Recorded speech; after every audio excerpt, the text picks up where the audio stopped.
دی debate میں خوش آمدید۔ آج ہم ایک بنیادی اصول کو سمجھنے کی کوشش کر رہے ہیں۔ کیا خدا کی طرف سے آنے والے کا دعویٰ ہمیشہ پتھر پر لکیر کی طرح، مطلب پہلے دن ہی مکمل اور واضح ہوتا ہے، یا وہ ایک دریا کی طرح وقت کے ساتھ اپنا راستہ بناتا اور آشکار ہوتا ہے؟ اور ہماری اس گفتگو کا جو محرک ہے وہ حضرت مرزا غلام احمد قادیانی کے دعوے ہیں، جن پر یہ اعتراض کیا جاتا ہے کہ ان کے دعوے وقت کے ساتھ ساتھ بدلتے رہے۔ تو ہمارا مرکزی سوال یہی ہے کہ کیا ایک سچے نبی کے دعوے میں اس قسم کا ارتقاء ممکن ہے؟ بالکل، اور اس پر ہمارے موقف الگ ہیں۔ میرا ماننا ہے کہ دعووں کا بتدریج اور آہستہ آہستہ سامنے آنا ہی نبیوں کا طریقہ رہا ہے، اور یہ خدا کی مرضی پر کامل انحصار کی ایک نشانی ہے۔ جبکہ میں یہ سمجھتی ہوں کہ ایک الہی منصب کا تقاضا ہے کہ دعویٰ شروع سے ہی واضح اور غیر مبہم ہو۔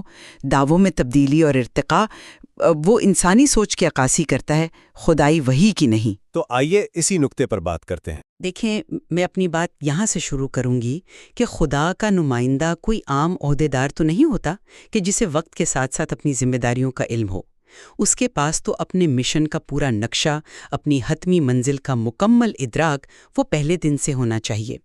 جب ہم حضرت مرزا غلام احمد صاحب کی زندگی کو دیکھتے ہیں تو ہمیں ایک سفر نظر آتا ہے۔ وہ مجدد ہونے کا دعویٰ کرتے ہیں، پھر محدث کا، پھر مسیح موعود کا، اور آخر میں ذلی و بروزی نبی کا۔ یہ دعوے کی نوعیت میں ایک بنیادی تبدیلی ہے۔ ایک شخص جو خود کو امت کا ایک مصلح سمجھ رہا تھا، وہ اچانک یہ کیسے کہہ سکتا ہے کہ اب مجھے نبوت کا مقام بھی عطا ہوا ہے؟ تو یہ ارتقاء اس بات پر شک پیدا کرتا ہے کہ کیا یہ دعویٰ واقعی خدا کی طرف سے تھا، یا یہ ایک انسانی سوچ کا نتیجہ تھا جو وقت کے ساتھ پروان چڑھتی رہی۔ آپ کا نقطہ بہت اہم ہے، اور یہ اعتراض اکثر سننے میں آتا ہے، لیکن میں سمجھتا ہوں کہ جس چیز کو آپ انسانی سوچ کا ارتقاء کہہ رہی ہیں، وہ دراصل الہی تربیت کا ایک عمل ہے، اور یہ اعتراض کوئی نیا نہیں ہے۔ یہ تو بالکل اسی طرح کی بات ہے جو کفار مکہ قرآن کے بارے میں کرتے تھے کہ یہ کتاب ایک ہی دفعہ میں کیوں نازل نہیں ہو گئی؟ تو اللہ نے جواب دیا کہ ہم نے اسے تھوڑا تھوڑا کر کے اس لیے اتارا تاکہ تمہارے دل کو مضبوط کرے۔ بالکل اسی طرح انبیاء پر ان کے مقام اور دعوے بھی ایک ہی دن میں آشکار نہیں کر دیے جاتے، بلکہ اللہ تعالیٰ انہیں بالتدریج ان عظیم ذمہ داریوں کے لیے تیار کرتا ہے۔ ان کا آہستہ آہستہ خدا کے حکم کے مطابق اپنے دعوے پیش کرنا اس بات کی سب سے بڑی دلیل ہے کہ وہ اپنی مرضی سے کچھ نہیں کہتے۔ وہ خدا کے ہاتھ میں ایک اعلی کار ہوتے ہیں، اور جب اور جیسا حکم ملتا ہے ویسا ہی اعلان کرتے ہیں۔ ٹھیک ہے، چلیں مان لیا کہ دعویٰ آہستہ آہستہ سامنے آ سکتا ہے، لیکن یہاں مسئلہ دعوے کی رفتار کا نہیں، اس کی قسم بدل جانے کا ہے۔ مجدد اور نبی یہ دو بالکل مختلف چیزیں ہیں۔ ایک مجدد یہ کیسے کہہ سکتا ہے کہ اب میں نبی ہوں؟ یہ تو اپنی شناختی بدلنے والی بات ہوئی۔ کیا گزشتہ انبیاء کی تاریخ میں ایسی کوئی مثال ملتی ہے جہاں ایک نبی کو پہلے اپنے حتمی مقام کا علم ہی نہ ہو؟ آپ نے بہت اچھا سوال اٹھایا ہے، اور اس کا جواب ہاں میں ہے۔ انبیاء کی تاریخ ایسی مثالوں سے بھری پڑی ہے جہاں ان کے مراتب میں بتدریج ترقی ہوئی۔ یہ دعوے کی نوعیت بدلنا نہیں، بلکہ مقام کا بتدریج انکشاف ہے۔ مثال کے طور پر بڑے بڑے مفسرین جیسے امام فخر الدین رازی، وہ سورۃ الانبیاء کی تفسیر میں لکھتے ہیں کہ اللہ تعالیٰ نے حضرت ابراہیم علیہ السلام اور دیگر انبیاء کو ایک ہی بار میں نبوت نہیں دی، بلکہ پہلے انہیں صالح یعنی نیکوکار کا درجہ دیا۔ صحیح جی، پھر ترقی دے کر امامت کے مقام پر فائز کیا، اور پھر کہیں جا کر نبوت اور وحی کا مرتبہ عطا فرمایا۔ یہ ایک واضح تدریج ہے۔ اسی طرح شیعہ مکتبہ فکر کے ایک بہت بڑے عالم ہیں الفیض الکاشانی۔ وہ امام جعفر صادق سے ایک روایت نقل کرتے ہیں کہ اللہ نے حضرت ابراہیم علیہ السلام کو نبی بنانے سے پہلے عبد یعنی بندہ بنایا، رسول بنانے سے پہلے نبی، اور اپنا دوست یا خلیل بنانے سے پہلے رسول بنایا۔ جب یہ تمام مراتب ان میں جمع ہو گئے تب انہیں امام کا درجہ دیا۔ یہ سب کیا ظاہر کرتا ہے؟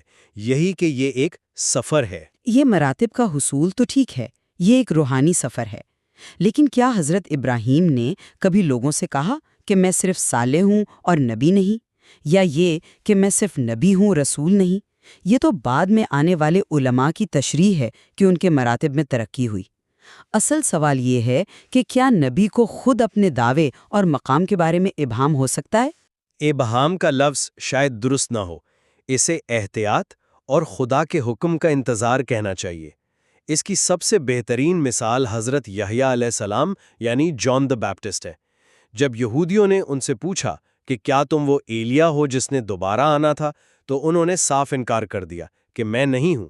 لیکن بعد میں جب یہی سوال حضرت عیسیٰ علیہ السلام سے ہوا تو انہوں نے فرمایا کہ اگر تم مانو تو یہی وہ ایلیا ہے جو آنے والا تھا۔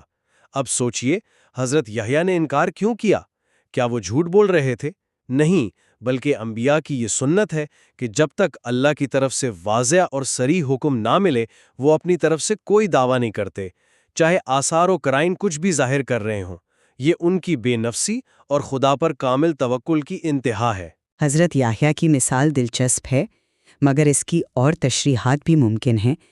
یہ بھی تو ہو سکتا ہے کہ وہ ایک مختلف معنی میں ایلیا ہونے کا انکار کر رہے ہوں، یعنی وہ شخصیت کے لحاظ سے خود کو ایلیا نہیں سمجھتے تھے، صرف روحانی طور پر ان کے مثیل تھے، یا یہ کہ یہ ان کی شدید عاجزی تھی، نہ کہ اپنے اصل منصب سے لا علمی۔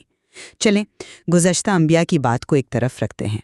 خاتم النبیین ہمارے آقا و مولا حضرت محمد مصطفیٰ صلی اللہ علیہ وسلم کا معاملہ تو سب سے واضح اور بے مثال ہونا چاہیے۔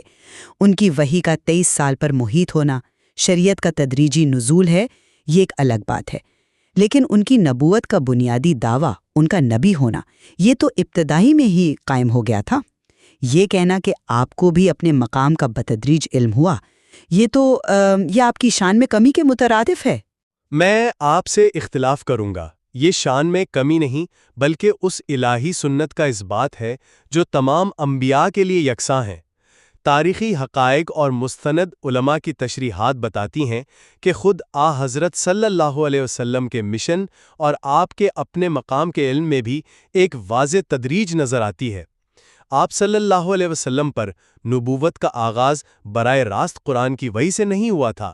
اس سے پہلے 6 ماہ تک الرؤیا الصالحہ یعنی سچی خوابوں کا سلسلہ جاری رہا۔ یہ کیا تھا؟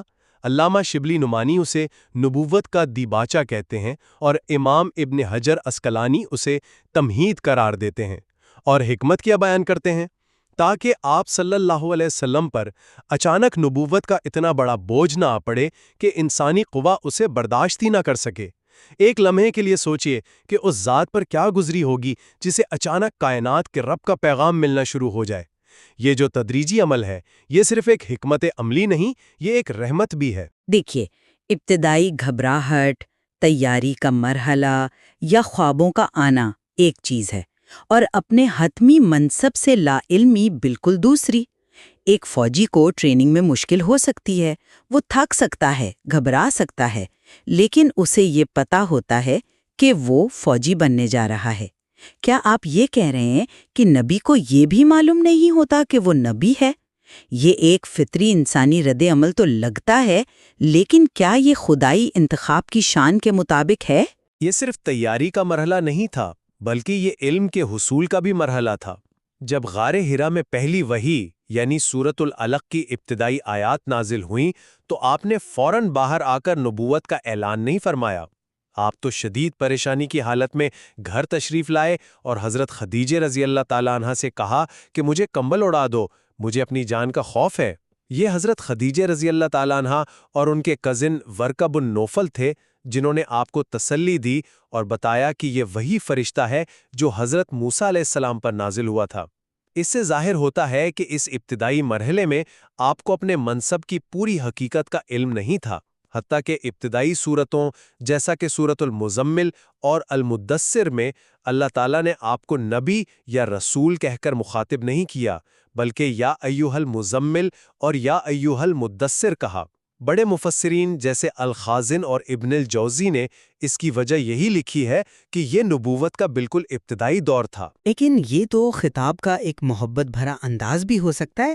اس سے یہ کیسے ثابت ہو گیا کہ آپ کو اپنے مقام کا علم نہیں تھا؟ ہو سکتا ہے یہ صرف اس وقت کی حالت کا بیان ہو۔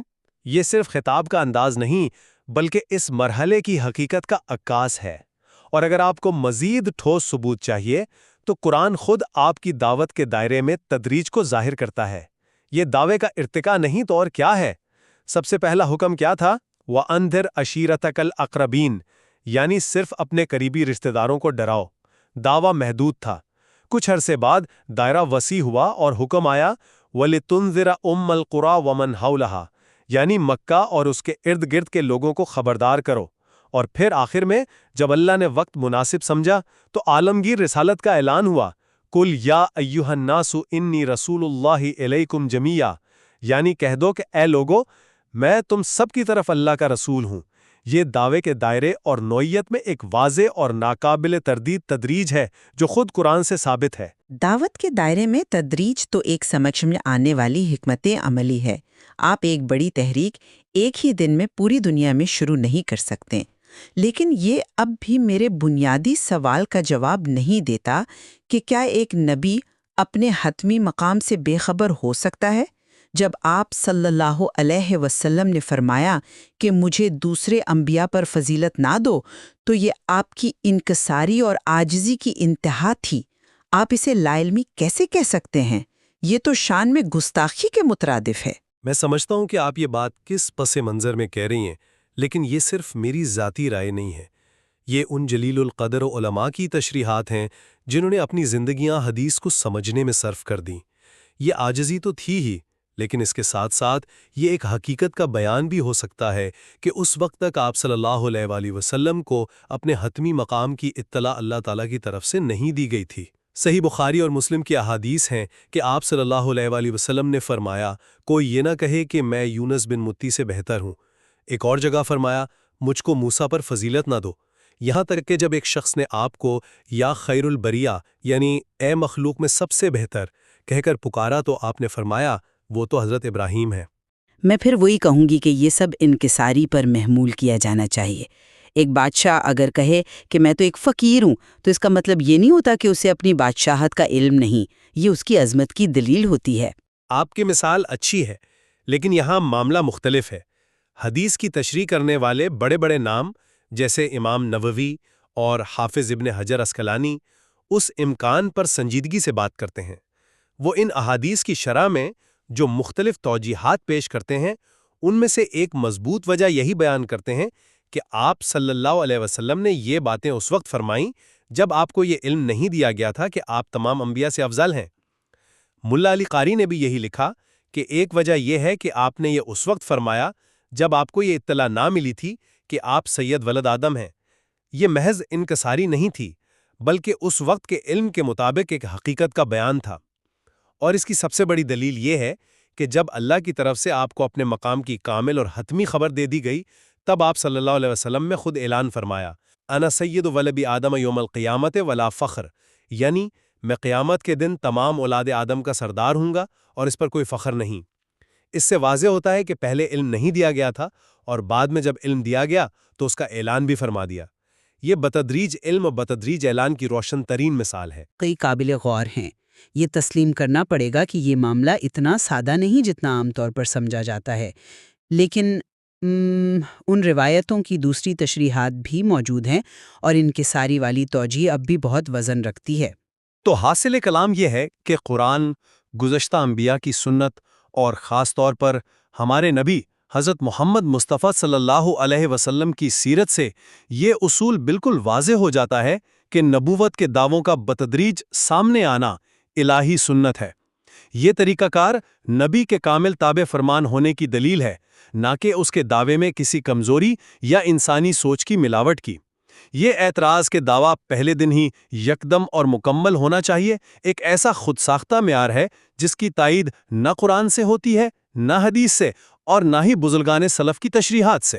اور میں اپنی بات کو یوں سمیٹوں گی کہ اگرچہ وحی کا تدریجی نزول اور دعوت کی حکمت عملی ایک مسلمہ حقیقت ہے، لیکن ایک نبی کے بنیادی منصب اور اس کی اپنی شناخت کے بارے میں ابہام ایک الگ اور پیچیدہ معاملہ ہے۔